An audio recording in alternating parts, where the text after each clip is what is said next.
Hey garden friends, today we're going to plant a few seeds. This is mid-October. Yep, I should have done this probably 2 weeks ago, but I still can do it now and I'm going to.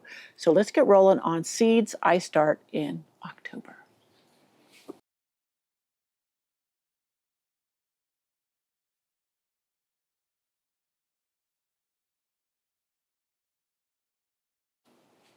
Yeah, it's been a hectic couple of weeks. I was kind of waiting on, I thought the greenhouse would be done by now, and just one hindrance after another has occurred. But it is going to go up. We're supposed to get a major rainstorm today. In fact, it was supposed to start raining already. It is pretty chilly out here, but I wanted to get this done. And if I have to pack it up and go in, if it starts raining, so be it. But there are several things you can start in October. And many of these are vegetables, easy to start, things like lettuce. And I'm going to try these. This is Snack Hero sweet peas, not sweet peas, but snap peas. They grow in a container and they'll hang and you can harvest. This one is called Winter Density Lettuce from Isla's Garden Seed Company. I can't remember who told me about these, but they're supposed to really do well in winter. Temperatures, and I have a Monte Carlo, but also I'm going to start some violas, King Henry, and some pansies. This is Swiss Giants Blend. And then I want to pot up. These are some violas I bought in a 6-pack. And let me see, what color is this? This is Penny Blue. And I love it when you have all one color. I had thought about putting these in the window boxes that the petunias are in right now. And then I thought, no, these would be beautiful in my greenhouse through the winter to provide color in there.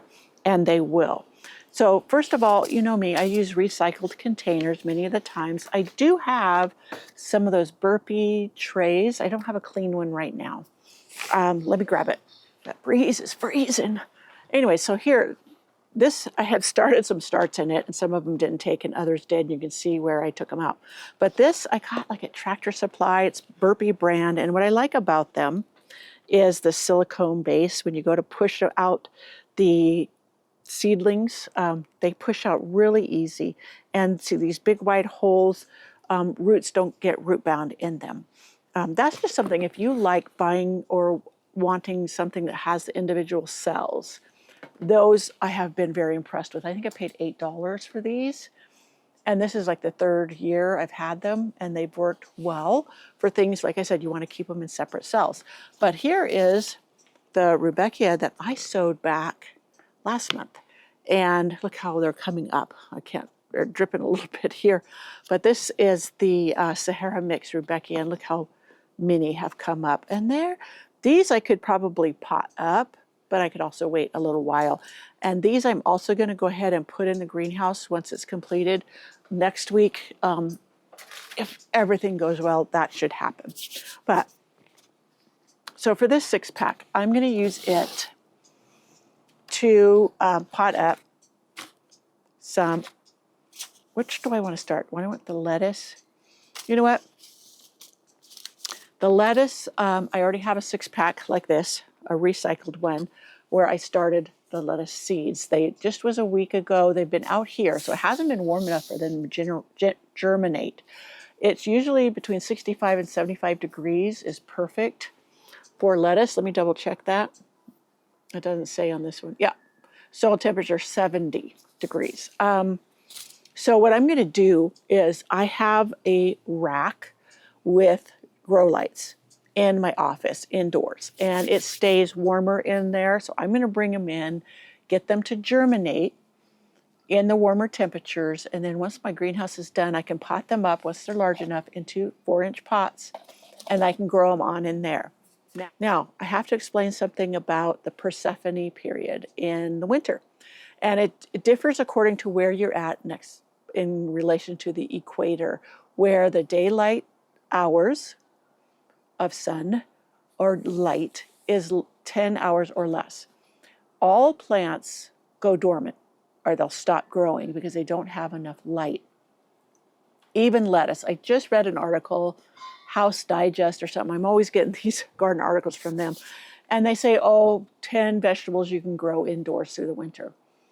And they say, you know, lettuce and spinach, and I have some baby leaf kale here to plant. Well, they totally skip telling you that there's a period of time they're not going to grow. They'll just sit there for however long it takes until the daylight hours increase to above 10 hours a day, and then they will start to grow again. They won't die necessarily, they'll just stay small. Now, they were saying you can grow them on a windowsill or whatever, and that's really misleading for many people because they don't know about that period of time in the winter where there's not enough light. But like me, you can use grow lights and you can help them along. Now, grow lights are never as powerful as true daylight, or getting them outside in the light, or like in my greenhouse when the daylight hours are longer than 10 hours. That'd be perfect. Now, in my greenhouse, I am going to use some grow lights, I think. We'll see how this is going. But just know that if you start something like this indoors on a windowsill, you're going to have a stall period. And then, I don't know, I'd have to look at the calendar, and when the daylight hours increase after the winter, because you know from now until December 21st, 22nd, the daylight hours are just decreasing. And I think it's like mid-November here at my house that the daylight hours are going to be 10 hours or less. So November, and then I would equate that with, okay, there's November, December, January, February. Mid-February is when they probably would start getting more hours of daylight and they would increase or start to grow. So I just wanted to make sure that was clear. Let me grab this. So anyways, just to start some lettuce. Oh, where did I say I wanted to start? The violas? Yeah, let's do the violas because I know they'll be really pretty put in the greenhouse for the winter. I will start them, like I said, indoors because my greenhouse is not heated. We're going to put in, or try to put in, like a heat system, like a floor, radiant floor, but that's future. Right now, I just want to get it done built so I can start working in there. And I'll tell you this, it's already so pretty that I told my husband, I'm going to have a hard time bringing dirt in there to work on plants because I don't want to mess it up. I already have some, like a seating area thought out, and we had also thought about maybe putting in, I have a wood stove, a little wood stove. And so all these ideas, what we can actually do is going to be another story, but we'll find out. But I was thinking, because I have chickens, that I turned my old greenhouse into their house, their hen house. And I have been waffling for like 6 months of whether I wanted to keep on having chickens. And because when we travel, I have to find somebody to take care of them. Yeah, we have a lot of predators that through the years have broken in to the chicken houses and they've killed my chickens. Do I want to go through that anymore? So I don't know. It's like I'm pretty much done having chickens for some reason, and I don't know why. But anyways, the thought was, okay, I could keep, if I got rid of the chickens, my old greenhouse as like the working, dirty greenhouse, and then just to have all the pretty stuff in my bigger greenhouse, or even like a big table where we could have like dinners or whatever, guests, and just enjoy being outdoors in the colder months. Yeah, all these ideas keep going through my head, and they're making me a little crazy because I'm not sure what I want to do. But it would be a perfect solution to take back my old greenhouse to use as like storage for all my garden equipment, because I really don't have a lot of storage. And yeah, to have like a working area in there. So let me know what you think, if that's a good idea or not. But I won't know until I get moved into my bigger greenhouse. Now it's going to have a solid floor that is, you know, I'm going to have to be careful with because it's not on the ground like with gravel, like my old one, where if I get stuff on the floor, it's not a big deal. You don't have to sweep it up. I'm going to have to sweep and mop my new greenhouse to keep the floor nice. So it's just the way it had to be built because of where it's located. So anyways, viola, King Henry. I'm going to read the instructions on here. says, with its royal color, King Henry, formerly called Prince Henry, delivers little mounds of beauty to your garden in containers. Violas love the cool weather of spring and fall, making them ideal for spring bulb cover and for fall color after annuals are spent. In mild climates, they cheerfully bloom through the winter. Yeah, if I lived just 10, 15 minutes down the road, they would do that for me. So they're perennial in zones 6 through 9, often grown as an annual. So when to sow outside, when to start inside. 8 to 10 weeks before your average last frost date for early spring planting, and midsummer for fall planting. Well, I'm going to go ahead and start them now because I can put them inside, germinate them, and then keep them through the winter in the greenhouse. So yeah, I think I'll put 2 or 3 seeds per cell. Oh, already one peeking out there. So you could do this as well and get them started inside. If you had grow lights, they would bloom for you through the winter because they'd get enough lights. Even I have a friend who's got one of those little grow lights. It's like it's a little wand that sits on a table. Yeah, it's a little wand that sits on a table. And she started a bunch of things from seed and kept them going just on her kitchen table. And she started a bunch of delphiniums, which I was really impressed because sometimes delphiniums can be tough. And for her first try, she did a really great job. She had picked up some little pots like at Dollar Tree, and yeah, she did a really good job. So don't be afraid to try. I mean, this packet of seeds cost me $2.69. So yeah, I love that. The ability to start seeds on the cheap. You can use recycled containers like I showed you with the Rudbeckia. And I'll do the same with the lettuce here. I'll do the same with the pansies. Now, I couldn't find pansies that were all one color. Uh-oh, starting to rain. I'm going to have to hurry this up. And I wanted to show you, too, another thing I'm getting done. Not that long ago, this summer, I shared with you the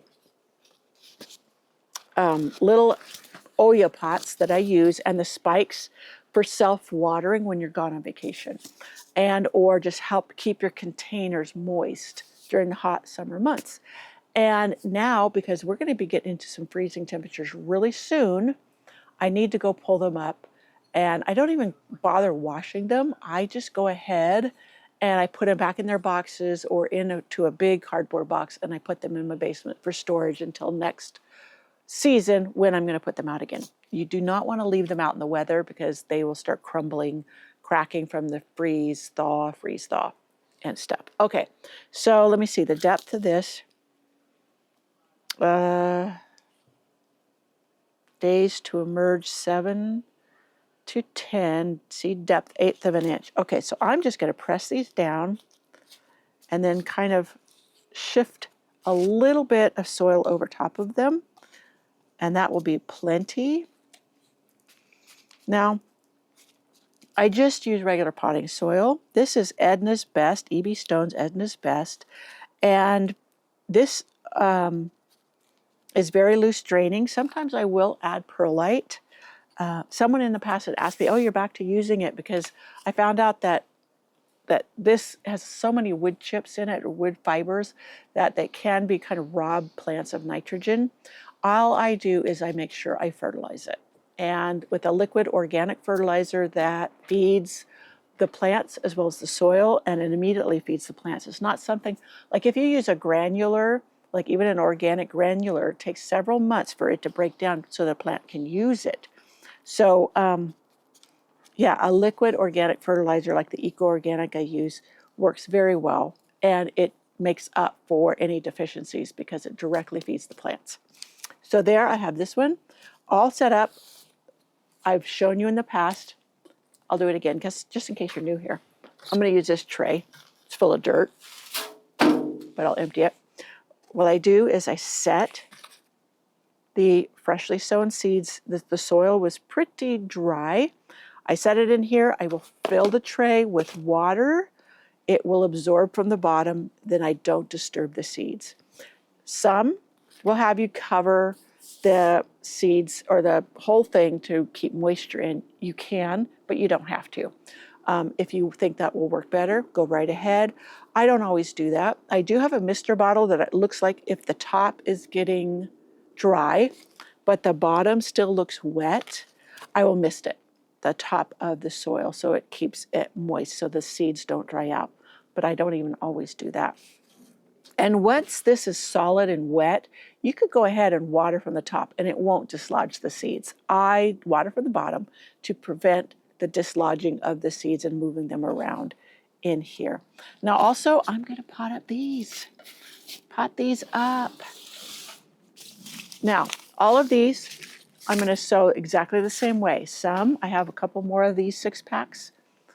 This one will be available that I can use. Also, I mass sow like I did my Rudbeckias that I put back over there.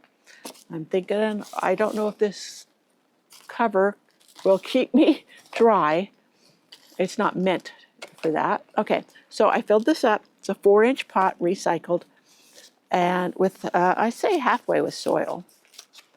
And I'm going to check these to see. These are not root bound at all. They have a little bit. So I'm just going to loosen it up, put it down in here. It's a little too much soil because I don't want to smash it down. I want it to sit on the soil. I just firm it in a little bit. I might take out a little bit more because I want it to sit slightly below this. And there's a lip in here, about a 1/4-inch lip. And that keeps it from, when I water it, the water doesn't just roll off. Can you hear the rain? I hope you can. So there we have that. Now I have a few little buds on here. I'm going to cut them off because I want this to put energy in producing roots, not in producing flowers. So there we go. And the same with this. I'll set it in the water, and I will give that a little bit of the eco-organic, which is a root stimulant, and that'll help get those roots going. You know, even though it's still really cold out here, I enjoy this so much that I'm not even noticing the cold. I'm just hoping that the canopy holds the moisture off me or the water off me for the time being until I get this job done. All right.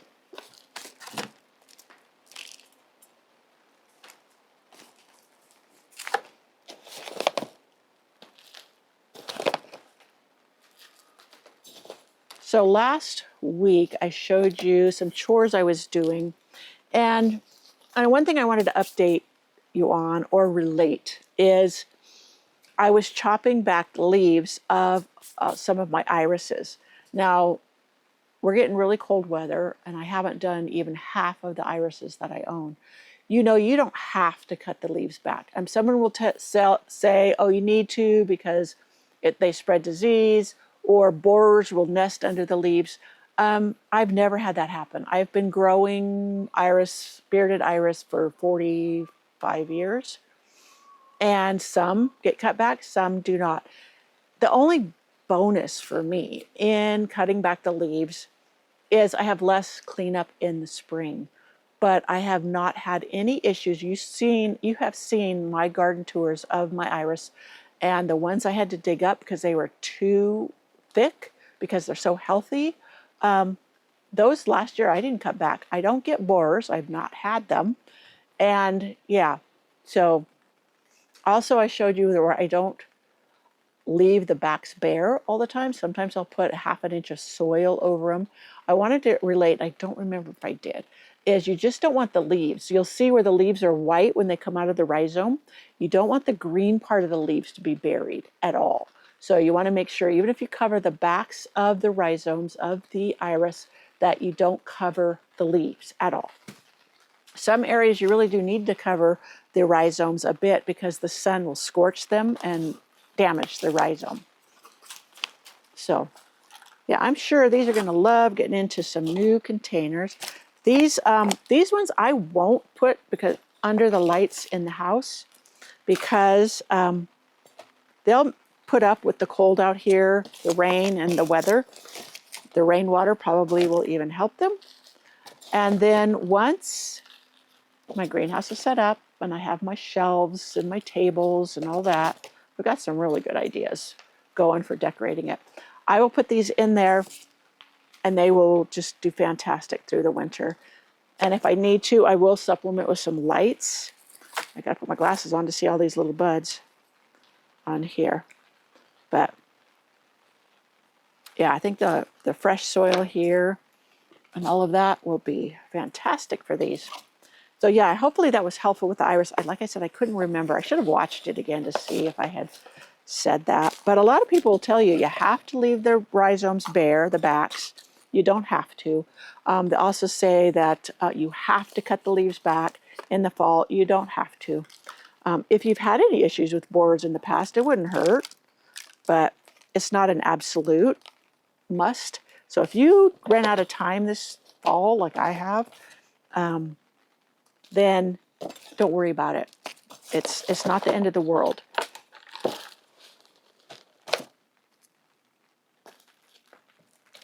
And one thing I will tell you that I didn't in that is I avoid bulb fertilizers.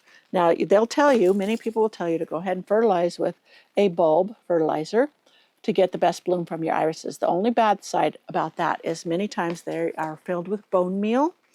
And if you have any issues with gophers or burrowing critters in your garden, that attracts them. It even attracts dogs, cats to dig them up. So just be warned about that.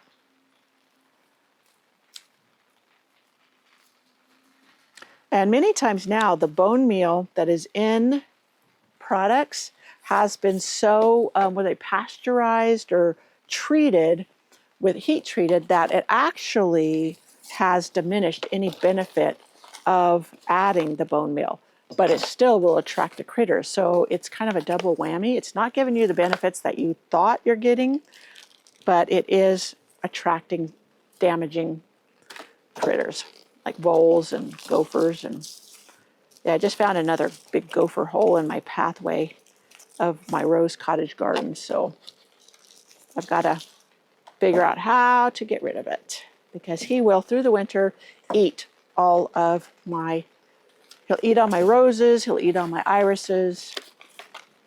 I say he, it could be a she, I do not know. All right. So here, now I have a fresh 6-pack to use. I just need to get a little more soil and I can finish that one. Here in this rain like this and feeling it so chilly out here, I'm so anxious to get my greenhouse finished. It's going to be so pretty. My husband even said, like, if we did get rid of the chickens, that he would build me another one for where my old greenhouse is. Because my old greenhouse, we decided to build the greenhouse because my old greenhouse, after 25 years, is now falling apart. It's been through a lot. 3 winters ago, I did videos in there where I shared with you the amount of snow we got was crushing it. Yeah, and it did a lot of damage. So there's gaps between joints and stuff in the walls and where the roof meets the walls. So, okay. There we have that. As I said, I will water this, let it absorb. These will go out over there on my deck. You can notice I took much of my decorations down. It's because it's raining. And the pine cones I'm actually using as fire starter in my wood stove. The pumpkins, I didn't want them getting all wet because they will rot. And I want to use them in my greenhouse for some decor when that gets done. So they are in the house. So that is what I'm planting. I am going to plant the lettuce, 2 types of lettuce, the baby kale, the pansies, and the sugar snap peas. Now, I don't know how well the sugar snaps peas will do in the cold weather, but you never know until you try. And they may just kind of stick around until next spring when it warms up and then take off. My sweet peas that I start in the fall do that. And so since they're peas, I figured that these might do the same. Alrighty, so I'm going to show you, I didn't have anywhere to put all of my zonal geraniums and not all of them are going to go in the basement. Some of them I'm going to have in my greenhouse, and to protect them from the cold we're going to get, I put them on my side porch. I'll show you them all kind of clustered together. I think they will make it just fine. They probably should. It's only a hard freeze that really, really zaps them. So I think I'm finishing just in time. I'll show you that, and then I'll show you where, how I take out the Hoya pots, I think. If it doesn't rain, start raining too hard. Okay. All right, so down here, this is the container that I winter sowed these snapdragons in, direct sowed them. It's in the video called No Transplant Winter Sowing. They've done beautiful. They got a little dried out because I knew it was going to rain, so I didn't water them, but they're going to get plenty of water. But here's the Hoya pot. Can you see that down in there? Let me make sure my hair is not in the way.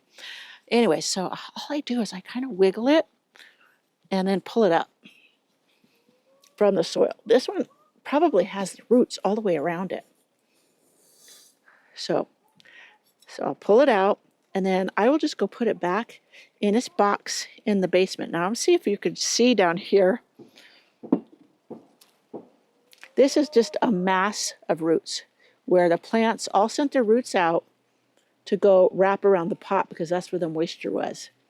And that's what they do.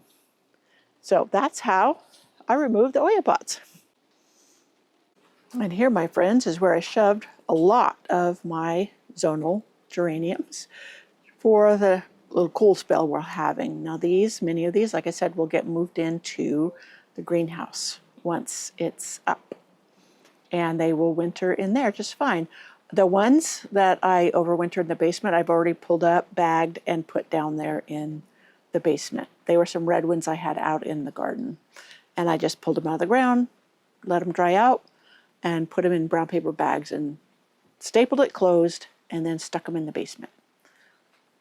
Anyways, yeah, if you want to overwinter your geraniums, I have a video. It's usually very popular this time of year, and it's called 4 Ways to Overwinter Geraniums. And so go and watch that. It'll give you some ideas. I hope you enjoyed this video, friends, of me starting some seeds in October, which ones I start. Usually ones that are cool weather flowers that I can go ahead and overwinter in the greenhouse. These would even make it, the violas out here in the garden here in zone 8, just fine. And so, but I want to have them bloom. So that's why I put them in the greenhouse to enjoy. And a lot of times towards February, they'll have primroses out at local garden centers in warmer zones. All of my garden centers that I frequent are in warmer zones. So usually they'll have flowers out that I can't put in the garden yet, but I can put them in the greenhouse to enjoy the blooms when we still have snow on the ground. So I did the violas. I'm going to plant the other seeds, like you said, but it's really starting to rain in earnest. I shared with you what I did with my zonal geraniums for the time being. And I also shared with you how I just pull up those Hoya pots and I'll put them right back in their original containers in a box in my basement for the storage through the winter. So I hope to see you in my next video. I'm not going to hold my breath of being in the greenhouse yet. I may have to do it in my studio cottage, which that would be fun too. So I'll see you in my next video.